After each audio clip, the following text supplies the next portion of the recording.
Nanghuha ako ng mga dahon na ako isagol sa gulay na munggos. So, hello everyone, medyo naalo sa tanan. So, alas 10 ng gabi. Amo pa ako makaluto kay wala gilain masudan na mapalitan sa gawas kay alas 10 ng gabi. Medyo gani kay Joy nila puan na munggos sa reps. So, amo ako tag excited na lutoon na. Total job may mga gulay-gulay sa gawas na makuha nato na isagol. So, tsaka kuha ako ng malunggay, tapos gamay na lugbati. Tapos subang sab na ako ng gamay na giniling total ato may gamay na bilid sa rep. So, may ato ibutang. So, first thing first ato ya i-prepare ang malunggay tapos ang mga jam na ako isagol. So nakutubot ng iskamatis, bombay, luy, asan, kasi may available dito sa ref. And then sa pamparoma is, and ko an duyaw. Mitangyad lagi. Duyaw at ibutang. So laban na chong kay hibay naman ko sa pagluto.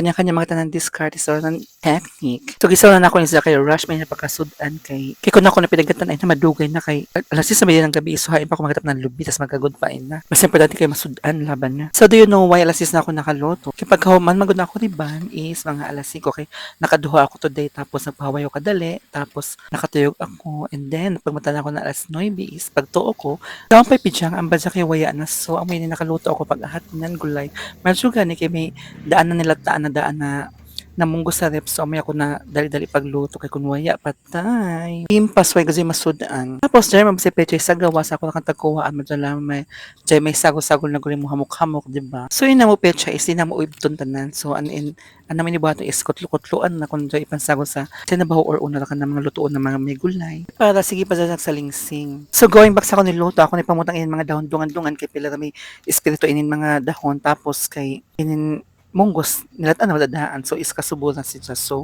ang pagluto ni is more 20 minutes lang so dali tatasin mga dahon-dahon mga 2 minutes luto na may and then konting painin luto na dahon sa chat so ang style is nila na lat anang gulay kay para di pa to sustansya makuha di ba so pinan ending ini pina half cook ng labanan and then pagkaluto na sandok na dahon kay para makakaon na kita ato pa ni hapon na late na gadjud. So may ako rush na mong gusto pagkaluto. So manihapon na kitang dating dapit. So good night na everyone. Have a great day. So di na ako nakataman. Thank you for watching. See you at my next video. Bye-bye.